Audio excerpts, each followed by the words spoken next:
Chers amis internautes, je vous salue bien et je vous exprime toute ma joie de vous retrouver sur le net. Cette joie dont il est question dans la fête de Noël que les chrétiens célèbrent chaque année. Alors on pourrait s'interroger, mais pourquoi les chrétiens fêtent-ils Noël chaque année? Est-ce simplement le fait de fêter un anniversaire? Ou est-ce que ce temps fort de la foi chrétienne nous révèle aussi en profondeur ce qu'on pourrait appeler un mystère, c'est-à-dire une fête qui manifeste clairement une spécificité de la religion chrétienne. Et c'est peut-être cela, la fête de Noël chez les chrétiens. C'est pas simplement l'anniversaire de Jésus, c'est pas simplement une fête de famille, c'est aussi une fête de famille où on échange des cadeaux.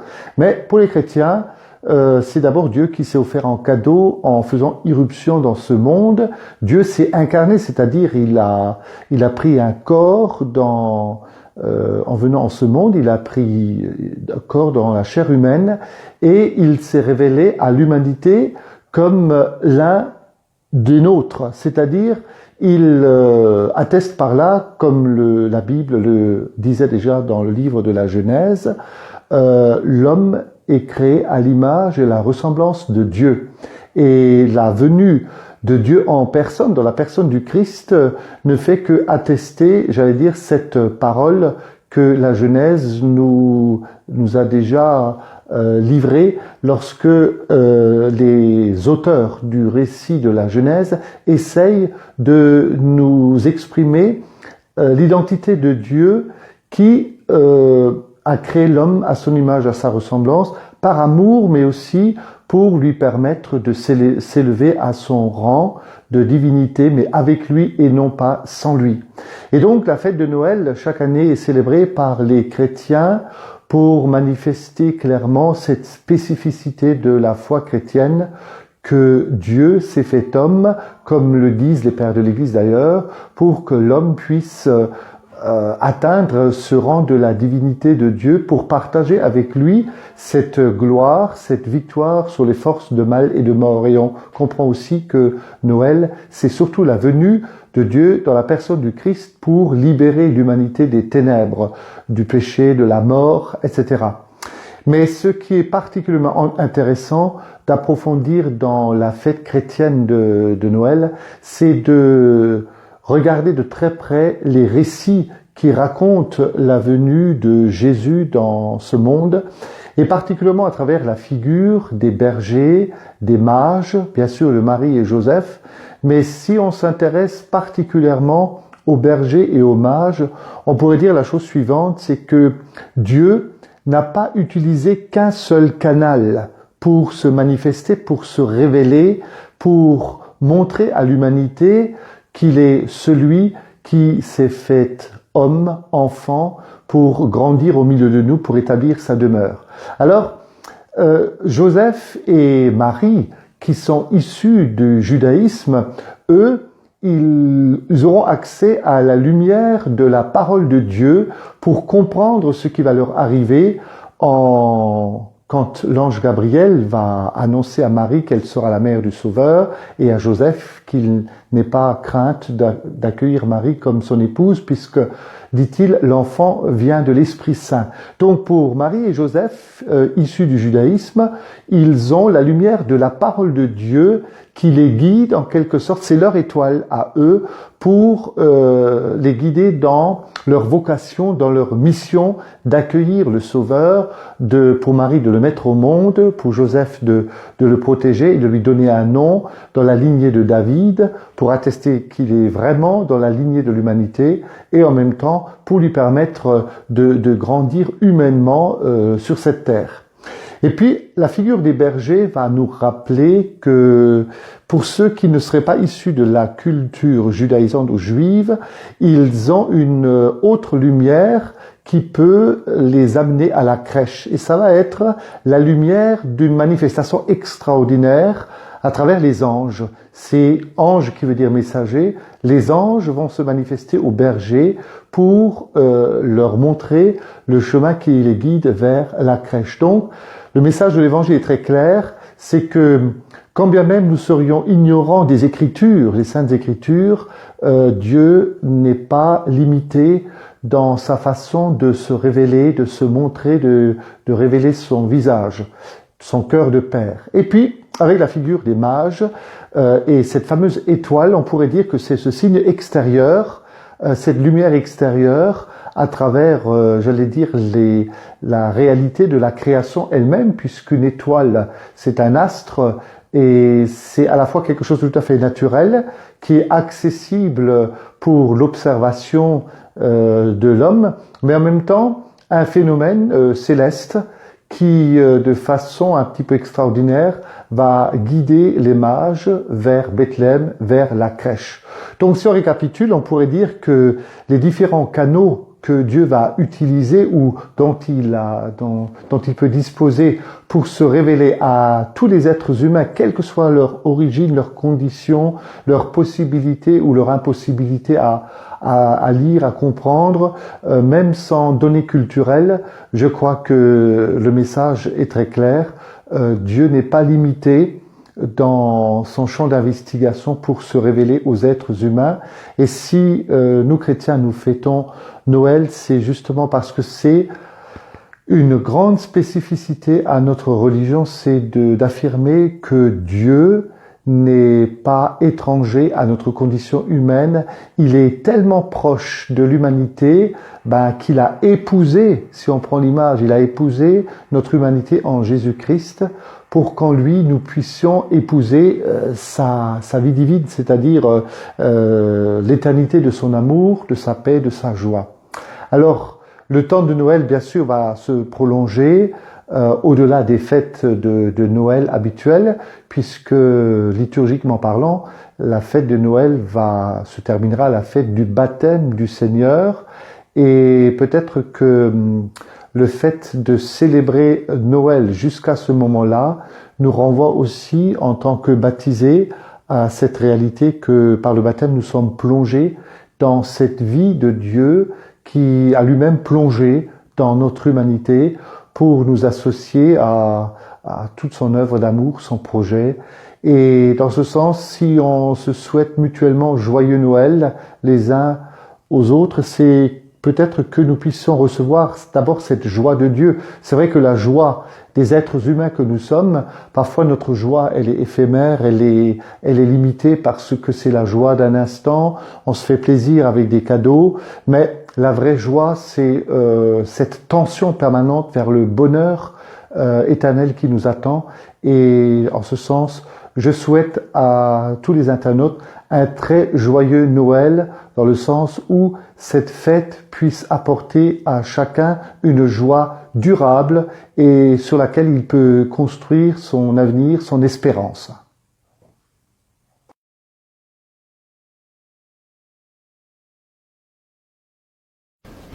Le Seigneur soit avec vous et avec votre esprit.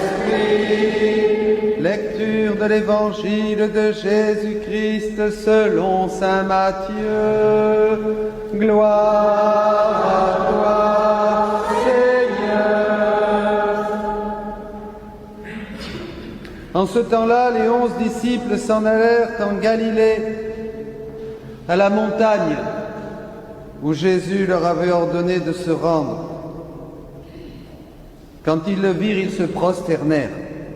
Mais certains eurent des doutes. Jésus s'approcha d'eux et leur adressa ces paroles.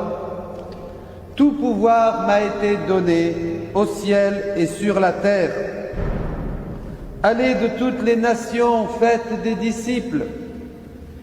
Baptisez-les au nom du Père, du Fils et du Saint-Esprit. Apprenez-leur à observer tout ce que je vous ai commandé. Et moi, je suis avec vous tous les jours, jusqu'à la fin du monde. » Acclamons la parole de Dieu. Louange à toi, Seigneur.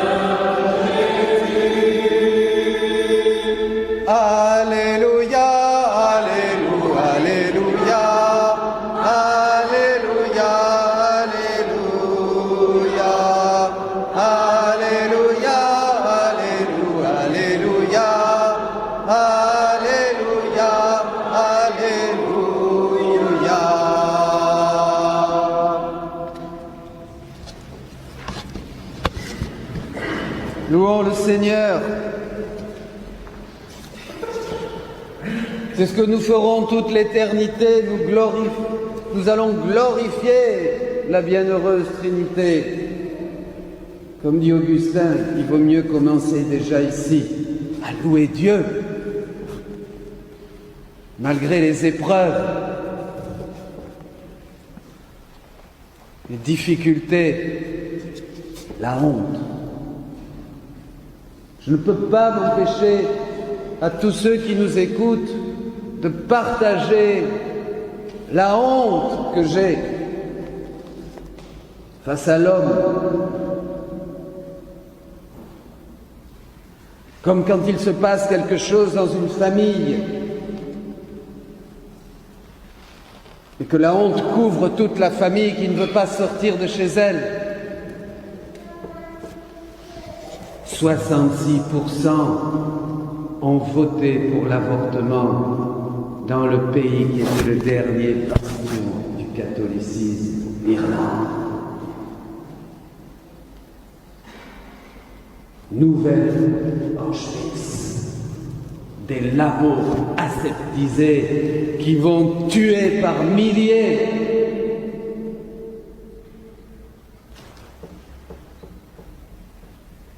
Ça ne nous dérange pas. Des milliers. Le massacre des innocents continue à travers le clonage, les manipulations génétiques, les embryons congelés et dans le sein de la mère. Non, mesdames, bonne fête pour les mères ici-bas sur terre, mais celle qui est au ciel.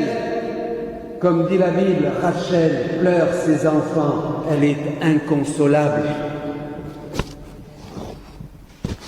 J'aime tellement la Trinité, mais j'ai honte. L'homme devient fou.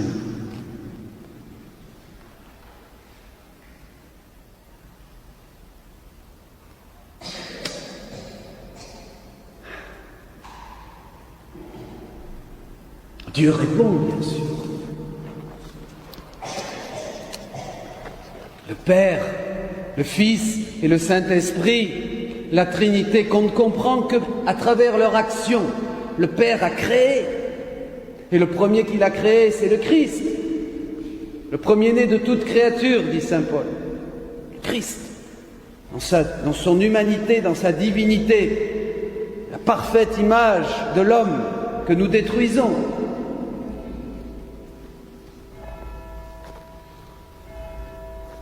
Fils, le Verbe s'est fait chair et vient payer le prix de notre péché. Nous avons prié à Dieu, nous avons usurpé sa gloire par le péché, nous ne lui avons rien donné en retour. Alors que toute la création, comme le chantaient maintenant nos frères, loue, glorifie Dieu, le soleil, la lune, les étoiles, le ciel, la mer, toute la terre, toute cette création qui attend, dit saint Paul au chapitre 8 de Romains, avec des gémissements dans les douleurs de l'enfantement, que l'homme révèle la gloire de Dieu. Vous comprenez ce verset de saint Paul? Toute la création attend la manifestation des fils de Dieu. Pour ça que la création ne nous respecte même plus. Hier, j'ai eu un baptême difficile, comme les baptêmes aujourd'hui. Pas le petit, mais les gens qui viennent. Mon ami Jean disait, il faudrait que les paroissiens voient ce que c'est aujourd'hui un baptême. C'est dur, les gens n'ont pas la foi.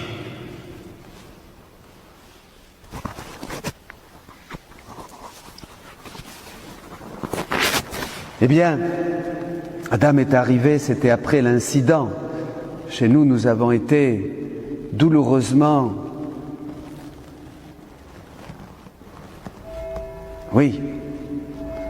battus par une pluie de grêle. Et elle arrivait avec du retard. Évidemment, les 3 voitures qui étaient en chemin pour aller au baptême, complètement out, détruite, presque. Il est arrivé ici avec son petit, et moi je parlais aux autres qui étaient déjà arrivés pour essayer de les calmer, de leur parler de Dieu. Et elle me dit, Dieu n'est pas avec nous. Dieu n'était pas avec nous. Je dis, si, il est toujours avec nous. Non, Dieu n'était pas avec nous. Bon, qu'est-ce que vous voulez dire? Fait le baptême dur, difficile, évangéliser des gens, leur parler de Dieu. Mais j'ai mis tout mon cœur et je priais pour eux.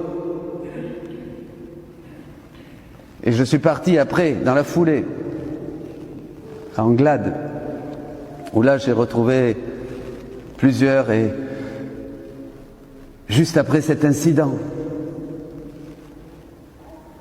Et quelqu'un m'a montré sa vigne en photo, déchiquetée. Et je me suis dit, Seigneur, qu'est-ce que je vais leur dire? Aujourd'hui, je vais prêcher la parole. Il y en a qui disent qu'il faut prêcher plus la parole. Mais elle est là, la parole. La parole, c'est Dieu qui nous parle à travers les choses, les événements. La parole de Dieu nous fait comprendre, nous fait lire, nous fait décrypter. Si le voile, comme dit saint Paul, tombe de nos yeux, un voile est sur nos yeux, donc on ne voit pas la relation avec les choses, les événements, la création, le Christ, la rédemption, la puissance de l'Esprit. Alors, il m'a montré, il m'a dit, voilà, regarde, déchiqueter la vigne. Et il m'a rajouté, c'est l'image de l'homme aujourd'hui, déchiqueté. C'est pas ce qu'on fait, c'est pas ce qu'on va faire en Irlande, c'est pas ce qu'on fait en France, déchiqueter les enfants dans le sein de leur mère ou dans les manipulations génétiques. Alors après, la création se révolte, comme à Hawaï, comme au Mexique, comme dans tout un tas de lieux aujourd'hui où on ne comprend pas ce qui se passe. Et le plus beau est pour venir, mais le pire aussi, pour ceux qui n'ont pas la foi. C'est ça Dieu. La vie avec Dieu, c'est une vie. L'homme aujourd'hui, la vigne que je t'ai donnée, Israël, tu ne l'as pas gardée. J'ai planté une vigne, j'ai apporté de l'engrais, j'ai tout fait, je l'ai protégée avec mon amour, c'est-à-dire l'humanité, l'homme, Adam, toi, moi, chacun d'entre nous. Ce Dieu meurt en nous, ce Dieu meurt dans ses enfants. Dieu, nous sommes tissés, l'être humain, à l'image de la Trinité. C'est pas seulement, comme l'a vu saint Augustin, les trois facultés qui sont à l'image de Dieu, c'est-à-dire l'intelligence, la mémoire et la volonté. Déjà on voit que l'homme est image de Dieu dans sa faculté intérieure, dans sa vie intérieure, mais l'homme est à l'image de Dieu aussi à travers son action. À travers le Père, avec le Père il crée, avec le Fils il sauve en offrant sa vie pour les autres. Il est rédempteur, comme Marie nous sommes co-rédempteurs, et avec l'Esprit je vous communique la vie du Saint-Esprit, la vie même de Dieu à travers la parole, parce que ces paroles sont esprit et vie. Voyez, l'homme devient vraiment image de Dieu dans ses actes. Dans l'évangélisation que vous faites le dimanche, aujourd'hui une jeune femme qui n'est pas baptisée à 30 ans, grâce aux missionnaires, elle est rentrée ici, elle a prié, elle attend un bébé. Je lui ai dit, viens, on va bientôt commencer la préparation. Ah bon, mais je ne sais pas qui est Jésus, rien, elle savait. La vie a commencé à naître en elle. Venez évangéliser. On est en train de se remuer, proclamer aujourd'hui, allez par le monde entier, baptiser au nom du Père, du Fils et du Saint-Esprit. Le monde ne va pas changer, mes amis, si vous restez tranquillement sur vos petites chaises dans vos églises. On ne va pas arrêter le mal. Le pire va arriver, et le plus beau aussi, parce que là où le péché va abonder, la grâce va surabonder, et bien sûr c'est notre message d'espérance. la vigne broyée, la mort saccage l'homme, le chef-d'œuvre de Dieu. On est à l'image de Dieu, pas seulement une petite momie statique. Voyez, on n'est pas des images, on est image de Dieu par nos actions, parce qu'on agit, que c'est beau. L'homme pense, parle, l'homme pense, crée, l'homme pense, embrasse son frère et lui dit « reçois la vie ». L'homme est à l'image du Christ et il porte en lui la puissance créatrice du Père et la vie du Saint-Esprit. Jésus le dit dans Jean 7, « de notre sein jaillissent des fleuves d'eau vive ». C'est pour ça que je vous dis de louer au début de la messe. Première chose, j'ai l'habitude, je sais, j'ai un scanner. Je sais qu'il faut que le chrétien loue avec tout son cœur. Pas une question de lever les bras ou de pas les lever. Il faut chanter, il faut dire « je t'aime Seigneur » et avec, on a une belle chorale, chantez à tue-tête, avec tout votre cœur, louez le Seigneur comme il est content. Parce qu'il dit « voilà, tu as compris ». Ah mon Dieu, par ces actes, à l'image de la Trinité, nous montons. Je leur disais ça hier. L'homme peut s'humaniser. Viens ici. L'homme peut s'humaniser par la puissance de la grâce qui le transforme. Comme disait Jean-Paul II, il faut être transformé en missionnaire identifié au Christ pour annoncer Jésus aux autres. Ou il peut se bestialiser, déprimer et être capable du pire. Dieu a besoin de vous. Ce petit groupe, ceux qui écoutent, il a besoin de votre action pour que nous revenions au rang, à l'ordre, à la finalité pour laquelle nous avons été créés de toute éternité dans le Christ. C'est-à-dire d'être des pures, parfaites, pures louanges de gloire pour la louange de ta gloire, pour la louange de ta gloire, pour la louange de ta gloire, dit la Bible. La gloire de Dieu, c'est l'homme vivant. Il faut revenir. Je vous en supplie. Quittons ce voile de honte que nous posons sur le visage de la Trinité. Luttons pour la vie. Sauvons ces enfants. Donnons-leur Jésus.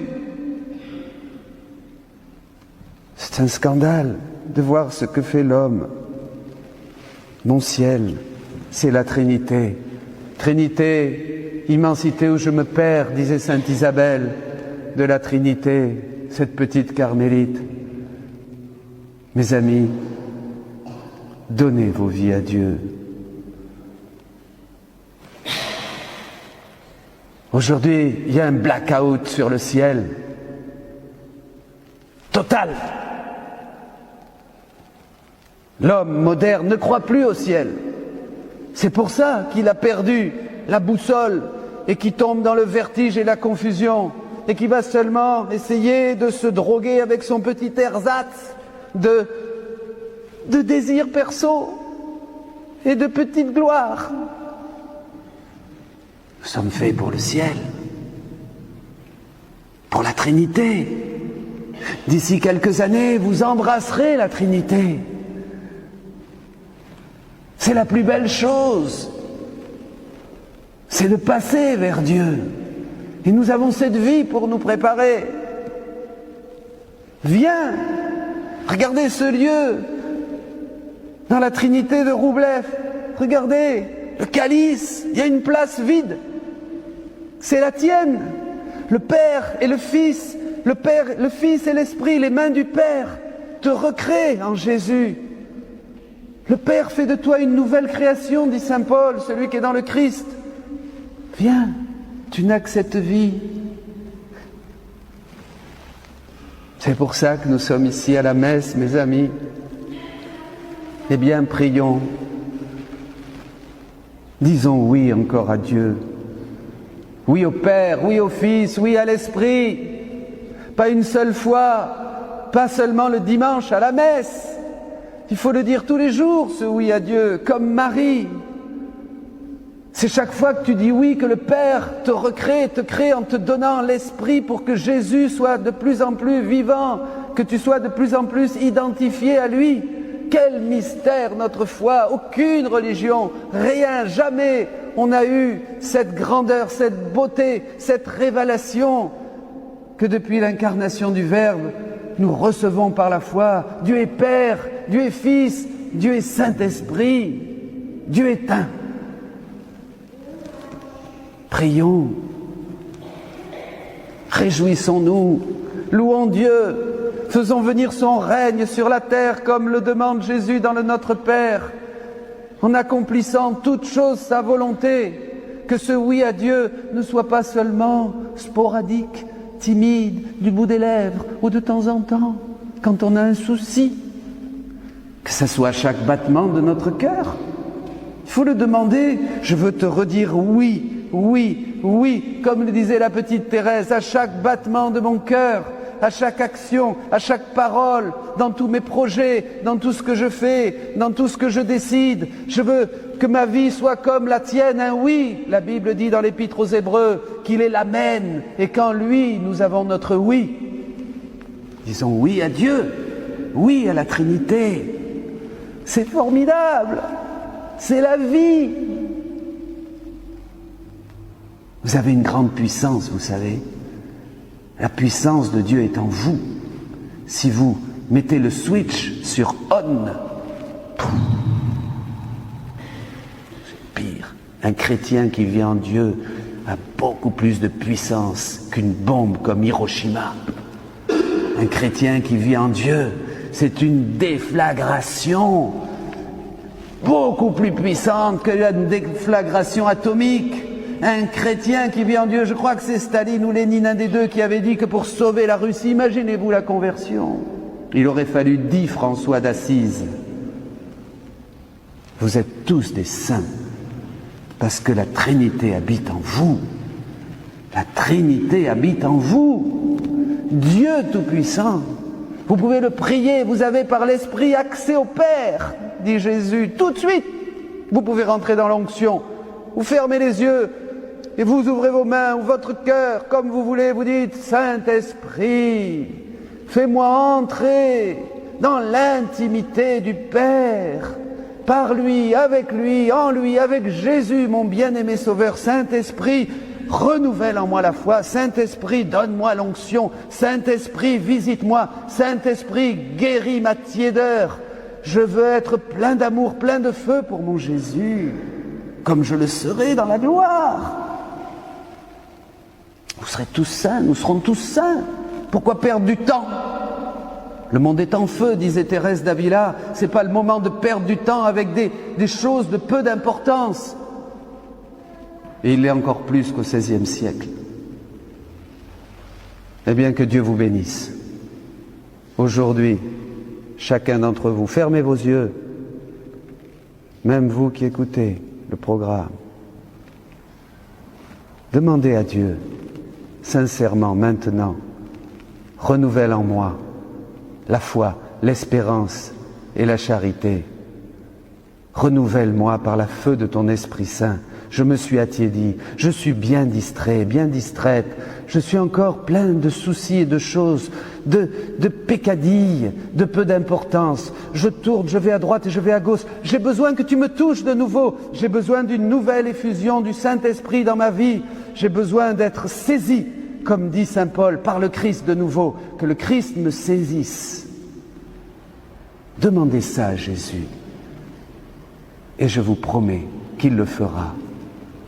Et vous verrez un ciel nouveau dans votre vie, promet le Seigneur. Une terre nouvelle, une nouvelle dimension, avec Dieu, avec lui, par lui, en lui, tous ensemble, en Église. Nous cheminerons vers la gloire qui nous est promise, même si ici encore, comme dit l'apôtre aujourd'hui, il faut souffrir.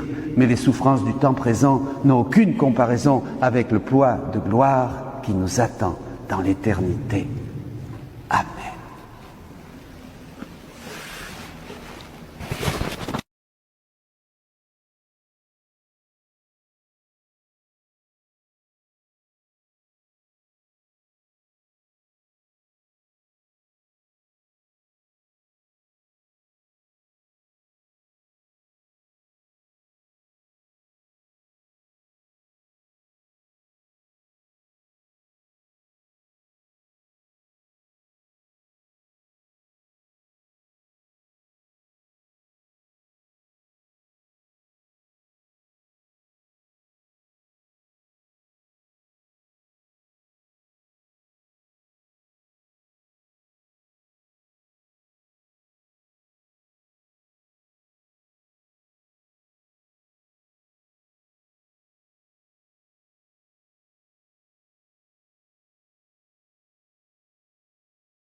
Bonjour, chers amis.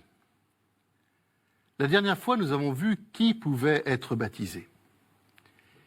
Il nous faut maintenant aborder le dernier point de cette réflexion sur le baptême, le salut des incroyants. En effet, puisque Jésus lui-même a dit que celui qui croira et sera baptisé sera sauvé, celui qui ne croira pas sera condamné, qu'en est-il du salut de ceux qui ne sont pas baptisés ? Et en particulier de ceux qui n'ont jamais pu entendre parler du Christ. Ont-ils, entre guillemets, une chance d'être sauvés, alors que d'une certaine manière, ce n'est pas forcément de leur faute s'ils ne croient pas en Jésus. Le Christ lui-même affirme qu'il est le seul sauveur et que le baptême est nécessaire pour le salut. Et c'est pour cela qu'il a commandé à ses disciples d'annoncer l'Évangile et de baptiser toutes les nations. Mais il nous faut faire ici une véritable précision pour bien comprendre quelque chose. Le baptême absolument indispensable pour entrer au ciel est le passage par la mort et la résurrection du Christ. C'est ce que je pourrais appeler le baptême avec un grand B. Le sacrement du baptême, le baptême d'eau, n'est que le signe qui rend effectif ce baptême avec un grand B. Et il est vrai que ce baptême d'eau est nécessaire pour ceux auxquels l'Évangile a été annoncé et qui ont eu la possibilité de demander ce sacrement. Mais l'Église a toujours affirmé qu'il y avait d'autres manières d'être plongé dans la mort et dans la résurrection du Christ pour ceux qui ne pouvaient pas avoir accès au sacrement du baptême. Car Dieu donne sa miséricorde comme il veut, et cette miséricorde dépasse les sacrements. Heureusement, car sinon, aucun des justes de l'Ancien Testament, comme Abraham, Moïse, les prophètes, Joseph ou Jean-Baptiste, aucun ne serait au ciel, puisqu'ils n'ont pas reçu le sacrement du baptême. Ils n'ont pas été baptisés d'eau. Mais tous ont bénéficié du salut acquis par Jésus quand celui-ci est descendu aux enfers juste après sa mort pour les faire entrer dans son royaume. Ils ont donc bien été plongés dans le baptême avec un grand B. Quelles sont alors les autres situations qui font entrer dans le baptême donné par le Christ ? Il y a d'abord le cas des petits-enfants inconscients qui meurent sans être baptisés. En 2007, en se basant sur la miséricorde de Dieu, qui veut que tous les hommes soient sauvés, le pape Benoît XVI a affirmé que ces enfants vont au paradis. En effet, ils n'ont mis aucun obstacle personnel sur le chemin du salut. Dieu leur donne alors la grâce du baptême sans que le sacrement soit donné. On ne parle donc plus de ce qu'on appelait auparavant les limbes. Ce mot désignait un endroit où les enfants non baptisés auraient vécu pour l'éternité sans être en communion avec Dieu. Mais les limbes n'étaient pas un dogme, c'était une hypothèse théologique. Le progrès de la réflexion théologique a permis de dépasser cette hypothèse. Il y a ensuite le cas de ceux qui subissent la mort en raison de la foi, sans avoir reçu le baptême d'eau. Eh bien, ils sont baptisés par leur mort pour et avec le Christ. C'est ce qu'on appelle le baptême de sang. Et puis, il y a le baptême de désir. Il s'applique à ceux qui ont ou auraient désiré le baptême, mais n'ont pas pu le recevoir pour des raisons indépendantes de leur volonté. C'est tout d'abord le cas des catéchumènes qui meurent avant leur baptême. Leur désir explicite d'être baptisés leur assure le salut qu'ils n'ont pas pu recevoir par le sacrement. C'est bien sûr aussi le cas des bébés que les parents voulaient faire baptiser et qui sont morts avant leur baptême. Mais cela concerne également tout homme qui ne connaît pas le Christ, sans aucune faute de sa part, et qui pourtant a recherché la vérité et qui a cherché à suivre, grâce à sa conscience, la loi naturelle en vue de faire le bien. On peut supposer qu'une telle personne aurait désiré être baptisée si l'Évangile lui avait été annoncé. Cette personne-là, sans le savoir, est inspirée et conduite par l'Esprit Saint, et tout le bien qu'elle peut faire vient de lui. Depuis toujours, l'Église croit qu'une telle personne peut être sauvée. Elle croit que l'Esprit Saint offre à tous la possibilité d'être associés au mystère de la mort et de la résurrection du Christ. Dieu prend pour cela des chemins que lui seul connaît. Mais c'est bien par le Christ, unique Sauveur, que cela se fait.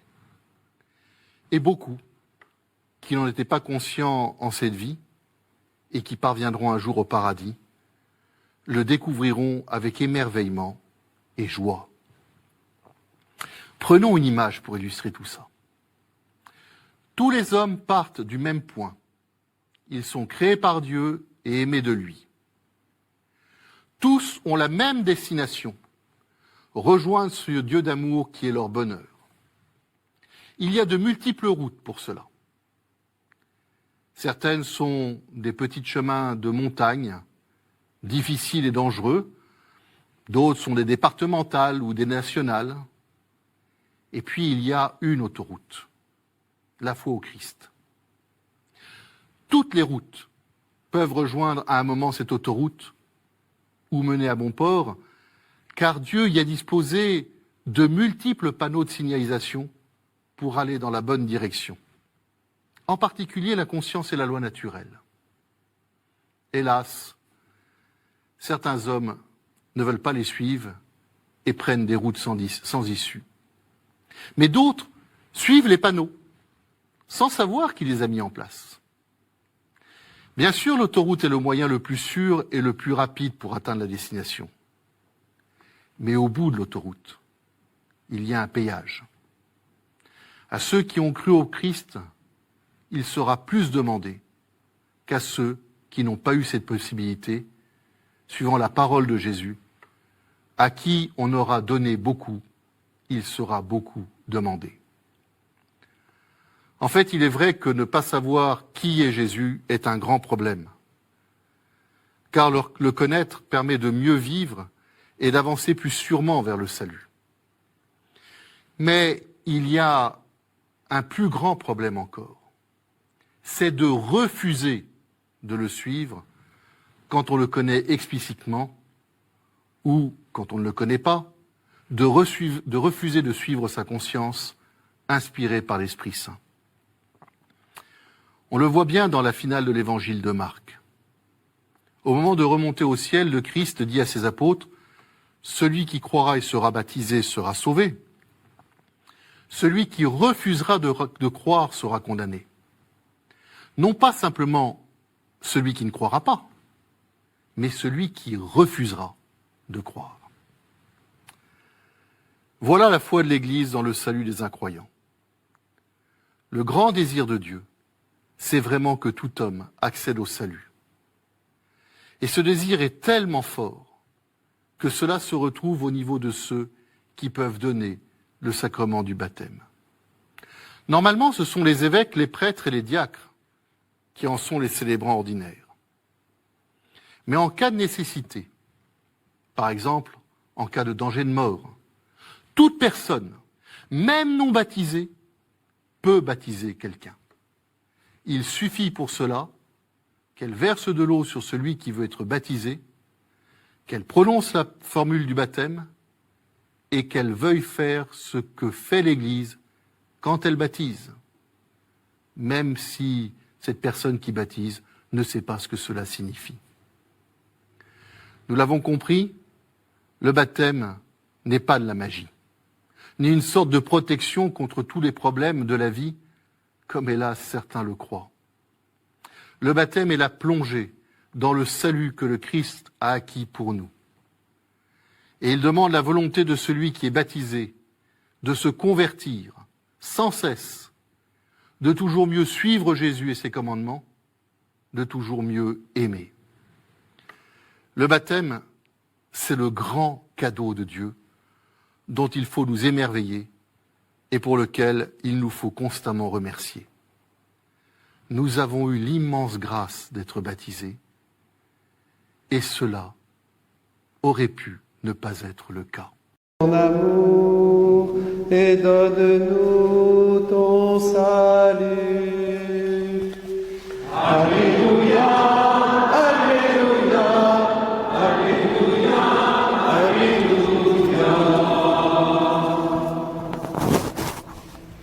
Le Seigneur soit avec vous. Lecture de l'Évangile de Jésus-Christ selon saint Luc. En ce temps-là, Jésus parlait à ses disciples de sa venue. Il y aura des signes dans le soleil, la lune et les étoiles. Sur terre, les nations seront affolées et désemparées par le fracas de la mer et des flots. Les hommes mourront de peur dans l'attente de ce qui doit arriver au monde, car les puissances des cieux seront ébranlées. Alors, on verra le Fils de l'homme venir dans une nuée avec puissance et grande gloire. Quand ces événements commenceront, redressez-vous, relevez la tête, car votre rédemption est proche. Tenez-vous sur vos gardes, de crainte que votre cœur ne s'alourdisse dans les beuveries, l'ivresse et les soucis de la vie, et que ce jour-là ne tombe sur vous à l'improviste comme un filet. Il s'abattra en effet sur tous les habitants de la terre entière. Restez éveillés et priez en tout temps. Ainsi vous aurez la force d'échapper à tout ce qui doit arriver et de vous tenir debout devant le Fils de l'homme. Acclamons la parole de Dieu. Louange à toi, Seigneur Jésus.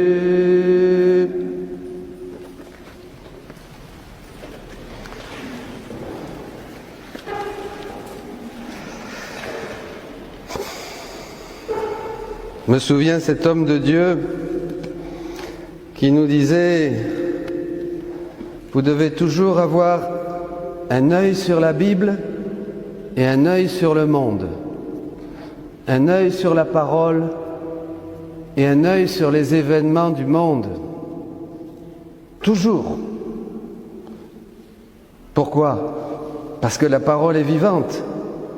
La parole nous parle à travers la création, la parole nous parle à travers ce qui se passe dans le monde aujourd'hui, dans notre pays. La parole nous parle à travers ce qu'elle dit dans la Bible, dans les évangiles, dans les paroles même de Jésus. C'est la même chose. Si on ne voit pas la connexion entre le monde et la parole de Dieu, on ne connaît pas Dieu. Pourquoi? Parce que Dieu, on ne peut le connaître que dans le mouvement, que dans son agir. Dieu n'est pas un concept, une petite bougie dans le ciel qui brille comme ça. Dieu est mouvement, acte, action, vie abondante. Donc quand on comprend Dieu dans sa parole, on voit qu'il agit aussi dans les événements. On voit aujourd'hui notre France déchirée. C'est triste. On voit des villes comme Paris saccagées, la violence. L'homme souffre et Dieu aussi. Pareil, si l'homme souffre, Dieu souffre. Dieu souffre parce que l'homme souffre. Nous formons un tout. On ne peut pas dissocier. Si moi je ne souffre pas, je disais ce matin, de voir les casseurs, combien ils souffrent, c'est que je suis indifférent ou que je suis dans mon cœur vengeur, qu'ils m'énervent, que je veux me venger. Ça veut dire que je ne les aime pas. Si je ne les aime pas, je n'aime pas Dieu non plus. Je devrais avoir de la compassion, de la miséricorde et dire, Seigneur, mon peuple souffre, mon pays souffre, qu'est-ce qu'on va faire? Et Jésus dit dans dans le prophète Jérémie, la justice viendra du Seigneur. Le Seigneur dit à une mystique, vous cherchez des solutions, vous vous battez pour faire des grèves. La France des Gilets jaunes, bien sûr. Vous faites des réunions, vous vous réunissez entre gouvernements pour trouver la paix, pour trouver des solutions aux problèmes actuels. Vous n'en trouverez aucun, dit le Christ. Rien. La justice viendra du Seigneur. Il n'y aura pas de paix en France, mes amis. N'espérez pas que le gouvernement va trouver une solution. Il n'y en a pas. La solution vient du Seigneur. La justice vient du Seigneur. La paix vient d'en haut. Tant que l'homme résiste à Dieu, tant que l'homme ne veut pas accueillir Dieu, eh bien le Seigneur vient. Comment il vient? À travers des grèves, à travers des famines, à travers des pestes, à travers des maladies, à travers des signes dans le ciel, dans le monde, partout. C'est pas possible. Et ça, c'est la parole de Dieu.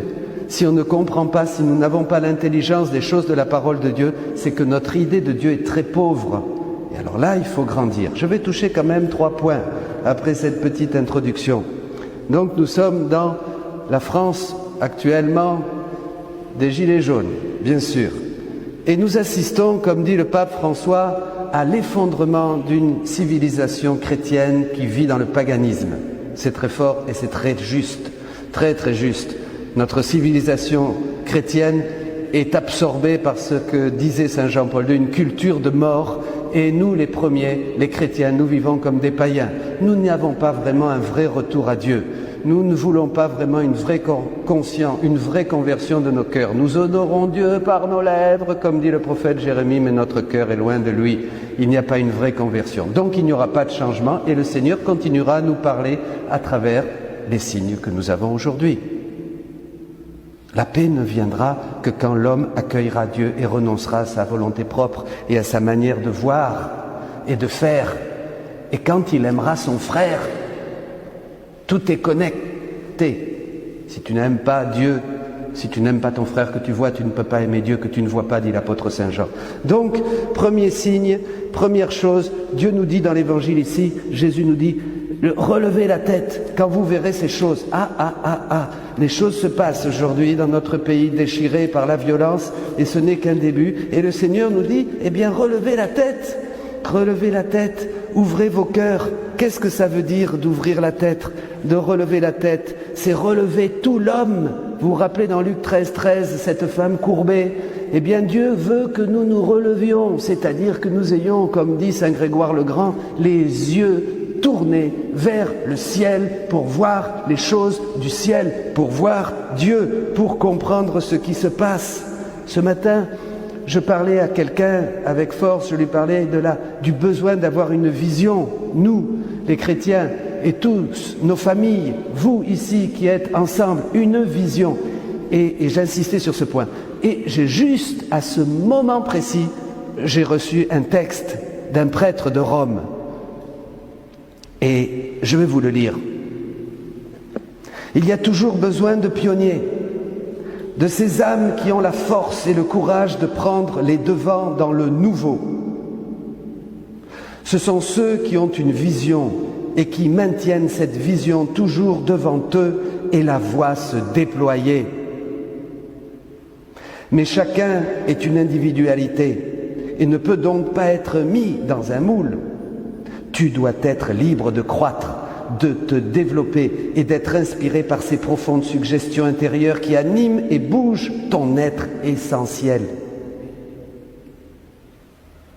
Vis selon l'esprit, agis selon les suggestions de l'esprit, peu importe combien celles-ci peuvent te sembler folles. Il est bien plus commode de se mettre en retrait, d'attendre que quelqu'un d'autre fasse le premier pas, fasse ce saut dans l'inconnu. Cela demande foi et courage pour être capable. Foi et courage, courage et foi pour le faire. N'essaie pas de retenir ou d'arrêter ces pionniers qui les ont, mais sois éternellement reconnaissant, car sans eux, mon nouveau, le nouveau de Dieu, mon nouveau ciel et ma nouvelle terre ne pourraient jamais s'établir. Des cieux nouveaux, une terre nouvelle. Mes amis, la solution, je vous disais, c'est d'être ensemble. C'est de nous relever, de ne pas favoriser ce petit individualisme. Et j'appelle tous les chrétiens de la France. Est-ce que vous voulez que nous formions une grande fraternité? Est-ce que vous voulez que l'amour surabonde et que nous cherchions des solutions entre nous, dans nos paroisses, dans nos groupes de prière, en nous retrouvant? Ou allons-nous vivre notre petite individualité, chacun pour soi et Dieu pour tous? Dieu n'est pas pour tous quand chacun vit pour soi, c'est pas vrai. C'est pas vrai. Il est temps de nous rassembler, mais pas pour faire la grève, pas pour monter manifester à Paris, pas pour mettre le bazar. Il est temps de nous rassembler, nous. Pourquoi? Parce que nous avons la vérité, les chrétiens. Nous avons le Christ. C'est la deuxième lecture, pour surabonder dans l'amour mutuel, pour nous sourire d'abord, pour être gentils ensemble, pour nous dire des bonnes choses entre amis, entre frères, entre sœurs, pour nous aimer. Vous comprenez ça? C'est de ça que doivent hériter vos enfants, vos petits qui sont au catéchisme. C'est d'un témoignage d'une communauté, pas seulement de l'un ou l'autre, d'une communauté qui s'aime et qui resplendit de l'amour de Dieu. Et ça, c'est ça, relever la tête, mes amis. Alors attention, dit Jésus. Ben oui, attention, attention, c'est le même mot. Écoute, soyez sur vos gardes. Israël, rappelle-toi, c'est le même mot tout au long de la Bible. C'est être attentif aux suggestions intérieures de l'esprit. Être attentif, pourquoi? Et parce que ton cœur est éveillé par la prière, dit le Christ dans l'Évangile. Et on est attentif à la venue de Dieu. Dieu va venir vous chercher à chacun. Dieu vient nous chercher. Dieu revient dans le monde à travers les épidémies, les difficultés, les grèves, les violences, le terrorisme. Tout ça, pourquoi? Mais Dieu nous montre à travers toutes ces choses que l'homme n'est pas adéquat. L'homme n'est pas disposé, l'homme n'est pas synchronisé sur Dieu. L'homme résiste à Dieu. Il y a ceux qui résistent à Dieu parce qu'ils ne le connaissent pas, bien sûr. Mais nous, le pape dit aussi que quand tu vas arriver de l'autre côté, il va tout de suite te dire, Dieu, disait le pape François, ça t'a bien fait, ça t'a mal fait, ça t'a bien fait, ça t'a mal fait, tout de suite. C'est le jugement particulier. Le Seigneur vient. Il vient de mille manières. Pourquoi? Parce que notre existence est un instant dans le temps, petite goutte dans le temps. Nous passons, nous venons, nous partons tout de suite. Comme dit le psaume, la vie de l'homme est une fleur qui naît le matin, qui se fane le soir, le souffle, un souffle. C'est rien. Et pourtant, c'est si important. Quelqu'un qui suit les suggestions de l'esprit, quelqu'un qui plonge dans la prière, un chrétien qui a de la vision dans sa paroisse, dans sa famille, qui reçoit vraiment tous les jours ce que Dieu veut lui dire à son cœur pour éduquer ses enfants, pour les faire grandir. C'est une bombe d'amour, de lumière. Vous voulez? C'est ça, relever la tête. Se redresser. Pas la femme courbée de Luc 13, là, toute... Non, debout. Comme dit Saint Grégoire le Grand, l'homme doit chercher les choses de Dieu, redresser l'esprit pour chercher les choses de Dieu. C'est ça, veiller. Évidemment. Quand on cherche les choses de Dieu, eh bien, il y a une hiérarchie de valeurs. Je veux toucher ce point aussi, parce que le Seigneur parle des soucis. Les soucis, bon, les beuveries, hein, et le péché, ça on sait ce que c'est, on n'a pas besoin de nous faire un dessin. Mais attention, les soucis, les petits soucis, les choses qui sont totalement secondaires parce que tout va disparaître, comme dit l'apôtre Pierre, et qu'on met en premier, vous savez, s'opposant au verset à l'évangile qui dit « Cherchez d'abord les choses, le royaume de Dieu et sa justice, et le reste vous sera donné par surcroît. » Je mets d'abord mes petites choses, mes petites commodités, mes petits intérêts, mon petit moi, mon petit ego. C'est lui qui trône sur mon cœur. Il y a un beau siège en velours là tout doré et c'est moi qui trône là-dessus. Eh bien, il faut te dégommer. Et c'est ce que fait Jésus. C'est rigolo. Comment? Eh bien, à travers ce qui se passe. Et bientôt, il va se passer des choses aussi pour toi. Tant que l'homme ne veut pas dégommer son moi de son petit trône sur son cœur pour mettre le Christ au centre, tu vas souffrir, mon frère. Je te le dis, tu vas souffrir. Tu vas beaucoup souffrir. Maintenant, demain. Et si tu ne souffres pas encore, prépare-toi à la souffrance. Pourquoi? Parce que c'est la seule manière que Dieu a pour te parler, pour te dire « Dégage, dégage, dégage, dégage, laisse-moi la place, je t'aime ». C'est moi qui conduis au ciel, c'est pas toi. C'est moi qui te donne la vision sur le monde. C'est moi qui suis la lumière du monde. Tu n'es pas la lumière du monde. Je suis la lumière du monde. Celui qui me suit marchera dans la lumière. Celui qui ne me suit pas marchera dans les ténèbres. Qui peut dire quelque chose là-dessus? Qui peut me dire le contraire? Tu te prends pour la lumière du monde? Qui se prend pour la lumière? Il n'y a qu'une lumière, c'est le Christ. C'est dur, hein, la venue de Jésus. C'est ça l'avant, c'est un petit carême, disent les pères de l'Église. Il faut changer. Ah, j'aime pas changer, moi je veux continuer à diriger ma vie, je veux continuer à faire ce que je veux. Eh bien d'accord, eh bien tu es un casseur qui s'ignore. Ah non, moi casseur, je suis bon chrétien moi, je fais pas de mal. Pff, tu fais pas de mal, donc tu fais pas de bien, donc tu fais du mal. Bien sûr, on est tous des casseurs. Pas croire, ceux qui font d'une manière extérieure et violente ne font qu'exprimer ce que nous, tranquillement, nous ne faisons pas et nous laissons faire dans notre vie, dans notre cœur, en refusant la parole du Seigneur.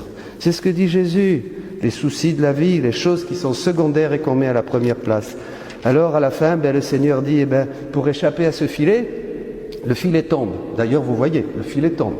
On est pris de plus en plus, une société chrétienne qui s'effondre complètement. La classe moyenne va être de plus en plus appauvrie, de plus en plus appauvrie. Les gilets jaunes vont se multiplier partout. Après, ils vont être verts, violets, noirs, blancs, toutes les couleurs. On va voir un vrai arc-en-ciel de gilets dans toute la France. Vous allez voir. Pourquoi? Parce qu'il va y avoir de plus en plus de mécontents. Vous croyez que tout d'un coup, la solution va arriver et tout le monde va dire « Amen, Alléluia, on est heureux, on a tous assez ». Il y avait une dame qui me disait « Mon père, quand j'ai payé mon gaz, mon électricité, mon essence, mon téléphone, il me reste 10 € pour finir le mois. » Il y en a beaucoup comme ça. Ils souffrent, Dieu souffre. Tu souffres, il souffre. Tout le monde souffre. Pourquoi ? Parce que Jésus vient et nous fait comprendre qu'il n'y aura pas de paix sans lui. Il n'y aura pas de paix sans Dieu. L'homme est fait pour Dieu. Alors quoi? Eh bien, Jésus termine dans l'Évangile. Restez éveillés et priez. Oh, encore prier, mais on nous dit tout le temps qu'il faut prier. Je ne sais pas, moi, prier, je prie. Non, c'est pas ça. Tu aimes. Celui qui prie, il aime. Celui qui aime, il prie. Rester éveillé, ça veut dire rester amoureux. Comment deux êtres s'aiment? Un homme et une femme, ils sont éveillés. Qu'est-ce qui les tient en éveil? L'amour! Tu connais autre chose, toi, qui peut tenir éveillé un homme et une femme que l'amour? Éveillé dans le sacrifice, éveillé dans le partage, éveillé la nuit, éveillé le jour, éveillé quand ils vont danser, éveillé quand ils vont manger, éveillé quand ils accueillent les enfants. Éveillé! Qu'est-ce qui tient éveillé un homme et une femme? L'amour! Il ne s'agit pas de faire des prières et de multiplier les prières.